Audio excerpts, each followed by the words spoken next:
Hello সবাইকে স্বাগতম ছোট্ট পূজারিনী নয়নমণির চ্যানেলে। তো আশা করি আপনারা খুব ভালো আছেন আর অনেক ভালো থাকুন আমার সোনা মা ও বাবার আশীর্বাদে।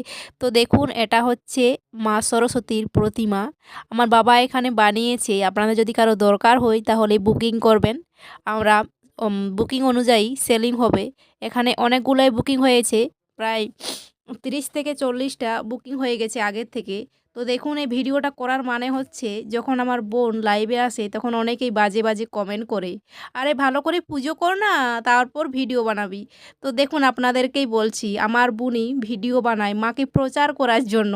এটা নয় যে ভিডিও বানাচ্ছে আর মায়ের নামে প্রচার করছে আর লোকের কাছ থেকে গয়না চাইছে, টাকা চাইছে, আমি এই করে দেব, ওই করে দেব, এরকম কিন্তু করছে না। আমার বোন কষ্ট করছে, আমার বাবা মা কষ্ট করছে, দেখুন কত কষ্ট। এই যে ঘর ভাড়াতে আছে, তার টাকা, রাত্রিতে না খেয়ে শুয়ে থাকে, দেখুন মুড়ি খায়ে আমার বাবা মা শুয়ে থাকবে, কত কষ্ট করে ইনকাম করে